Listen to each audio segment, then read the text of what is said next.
Okay, guys, before I put it away, I promised I would read. Now, I have journals from when I was 7, and they're so messy. Look at this. Things I used to write for my therapist, how I felt about myself, or write what people thought about me. Look at some of these from high school days.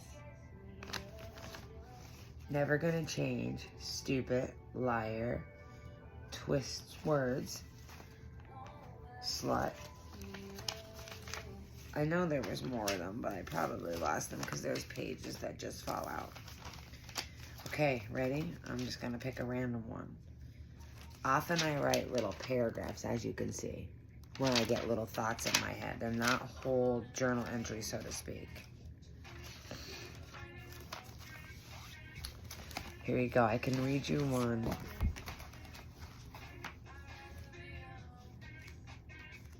Bear with me. I have so many books.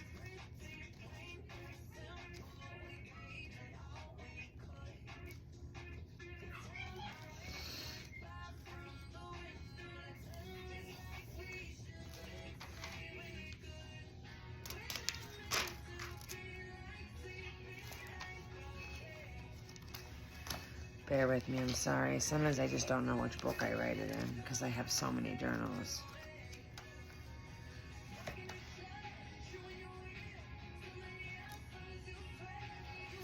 I guess I could read you this one. It's just the first page. This is from Saturday, July 24th, 2021.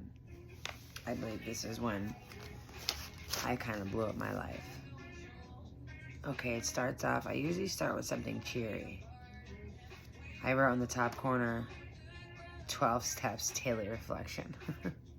Maybe I was reading the 12-step book at the time. It starts off by saying, you know, everyone wants you to be a version of yourself that they think you should be. It's so much pressure, a lot of fucking weight to carry when you don't even yet know who you are. What makes me happy, and most importantly, who I am. Life was so good for so many years when I got sober, and I had my beautiful son who filled me with everything I was missing. You know, that void within. And for years, nothing could break that true happiness. Then, about almost 3 years ago, a series of really traumatic and unbearable events happened. And at that time, I thought I had it under control. Little did I know a tornado was brewing, more like a hurricane or tsunami. But like always, I figured I would just stuff it down, forget about it, and it didn't exist. Because when things like that happen, I believe that you should have people there. Your most supportive, understanding family there. And I don't or didn't have that. Home felt cold. Home felt like business as usual. But something inside me started to surface no matter how much I tried and tried to just smile through it. I tried and I tried to just smile and smile, thinking every day it will just get a little bit better, just hang in there. But I was wrong. Those demons inside of me that I thought I had held down or conquered or chased away started whispering softly.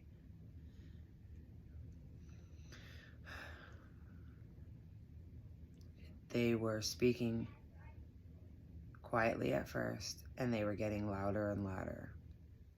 So loud, they started showing up. When I woke up in the morning, when I went to bed at night, when I dropped my son off at school, anytime I had a moment of silence. And as the months went on, I didn't know if I had the strength or the tools to fight them. But I knew I had to, because I had now something else in this world more important than me. It's one thing for me to fuck my life up, but I would never do that to my beautiful, amazing son who deserves nothing less than the best.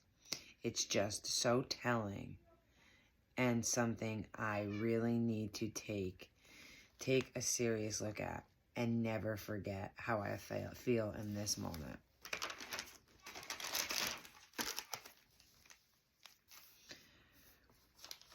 What did I forget about? I never forget. I needed to really remember and never forget.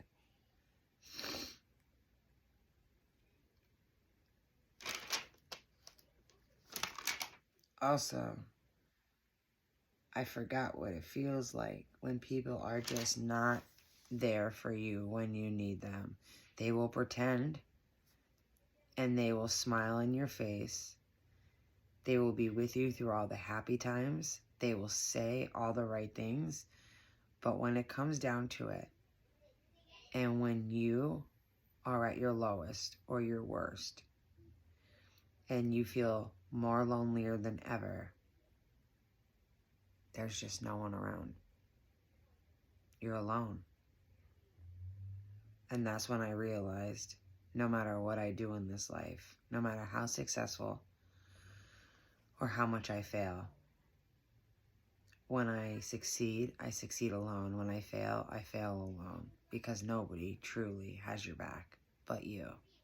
Nobody's truly looking out for me but me. And I had a son who looked at me like I hung the sun every morning. And I would be damned if I disappointed him. So, I am slowly coming back to realize that I don't need anyone as long as I have my family. And then I have in quotations, my son, the family I created. I could do this myself, by myself, and for myself. I know that about myself, that I am strong. I am strong-willed. I just fear that my mistake will have consequences on him, and that I cannot bear. So here's me admitting now I need help. And this was July 24th, 2021. And I've been in therapy since then. So there's my little excerpt from my kind of messed up time in my life. I would love to read you one from where I am now.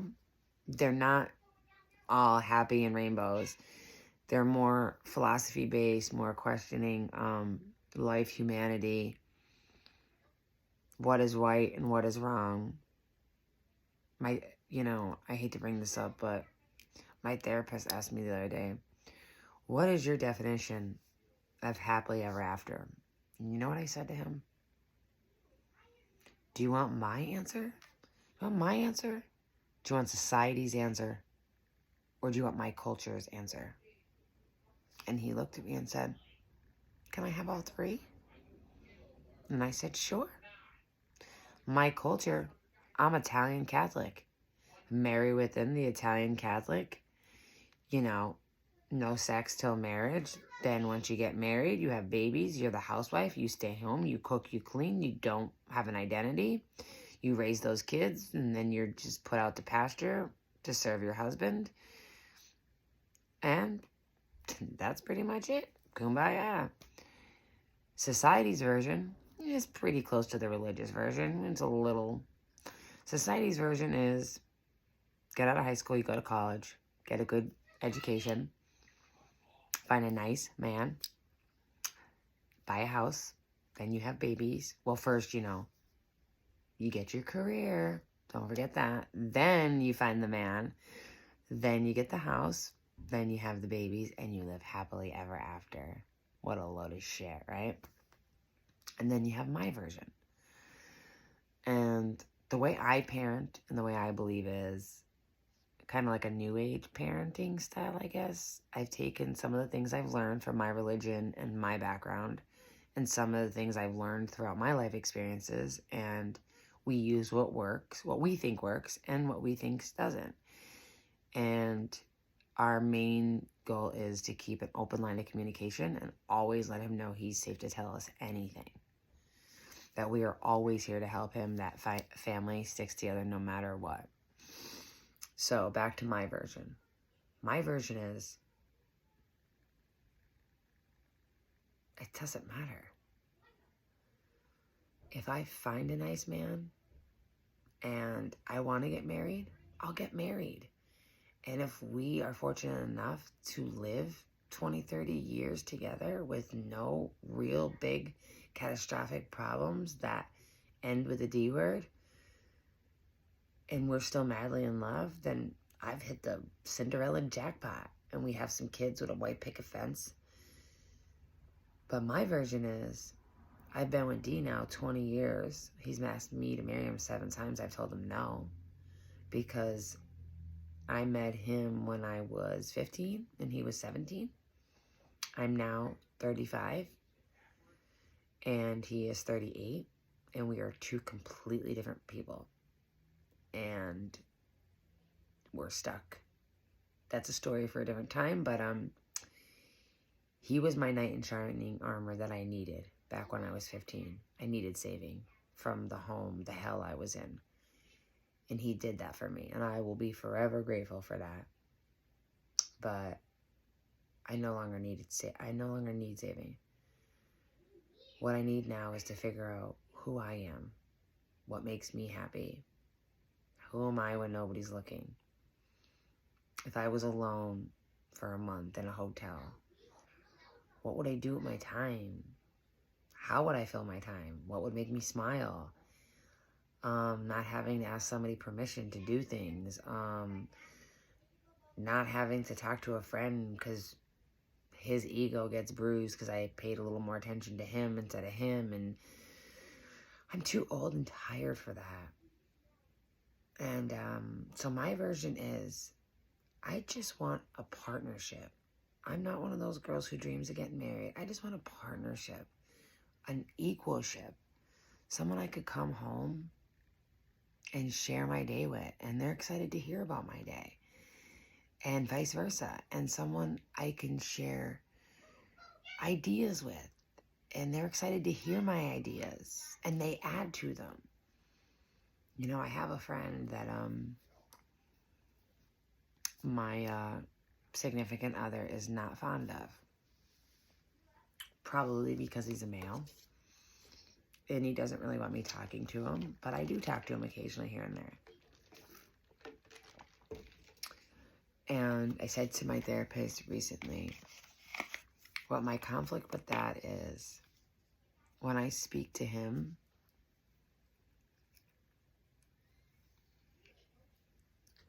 I can see who I can become. I can see my potential. And it makes me hopeful for my future, that there is a future for me, maybe a second chapter, so to speak. And then I come home and I'm treated a certain way here, almost like a piece of furniture in the house. As long as I'm here cleaning, you know, getting the baby up for school, doing homework, you know, the normal wifely duties,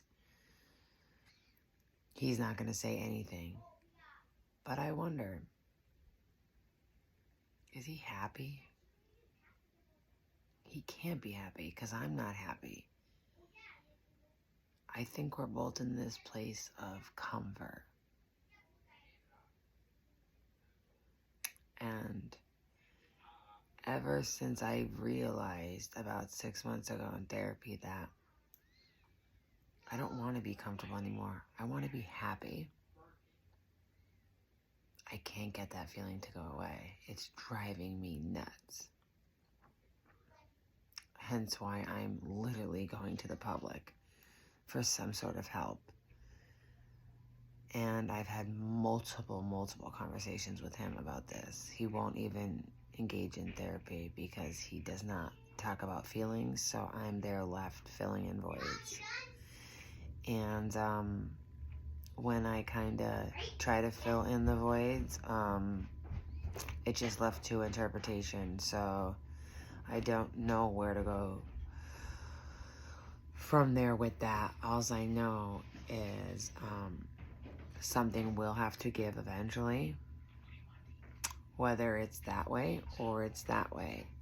But I will know at the end of it all that I did everything I can, and whatever will come of it, whatever will be, will be. And I will have to be at peace with that. But for now, just leaving it at the point, like I said, when you're with somebody that long, there's some evolving naturally that has to happen. And I think we kind of we let that fall to the wayside for a little while because we were so busy working up our careers, to have nicer things for our son, and just, work in the morning, he comes home, then I go to work at night. It's just the cycle of life, and you forget about each other. And then one day it hits you, and you're looking at each other, but you're staring at a stranger. So what do? Couples therapy? We're here. At least I am. 15 months alone in couples therapy.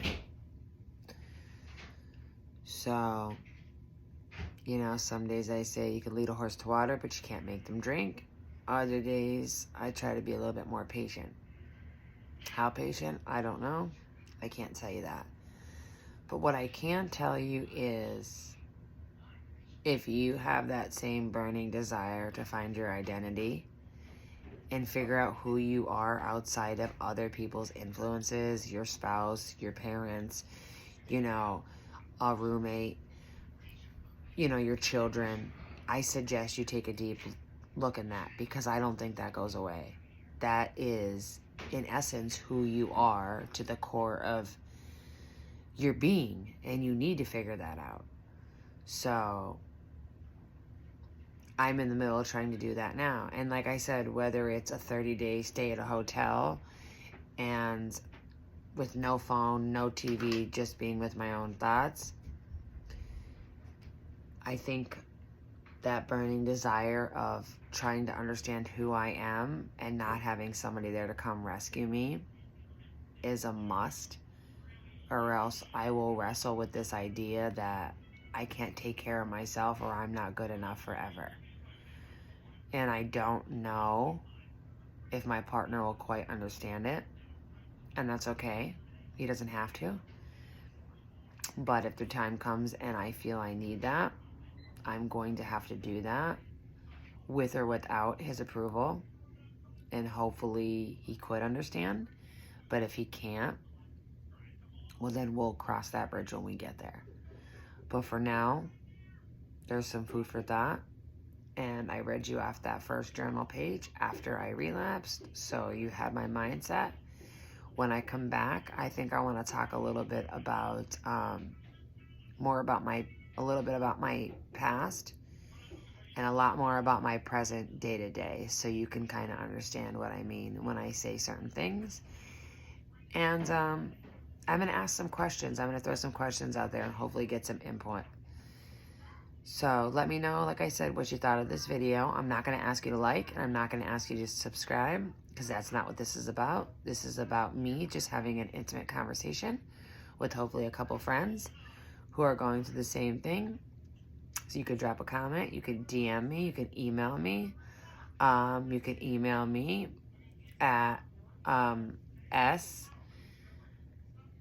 santine.3@gmail.com. So that's S and then another SANTINE.2023@gmail.com. And I'll be happy to get back to you as soon as I can. And you could also leave a comment below. Like I said, let me know. I'm very new to this, so please just be patient with me on trying to figure it all out. But yeah. Have a good night. This is Sarah coming to you from, I don't know, the channel doesn't have a name yet because I don't know a name that covers it all. So if you have some suggestions, I would love to hear them as well. Hopefully next time I see you, this thing won't be on my face and I can get a little closer. But yeah, so let's end this with a light note. Today was a good day. It is Friday. Fridays are always good days, and I get to sleep in tomorrow. Yeah. So please write back. I would love to hear from you, and we will get a little bit more into it. If you want to know some of the books I have read that have profoundly changed my life, they are workshop books, so you do get to interact and write, and they're all on Audible, so you can listen as you're writing. So there's some context in there. Great books. One in particular literally changed the way I think and changed my life, and I think everybody in the world should read it, and it's a one-day read, maybe 100 pages. If you want to know anything like that, any of the tools I have used, just like I said, leave a comment, and I would be happy to send you my books, the ones I'm done with, or help you with any, answers or questions for a therapist, meetings, just anything at all. Anything you need from me, if I can be assistance, I am more than willing. So I hope you guys have a wonderful night, and I will talk to you soon. This is Sarah signing out.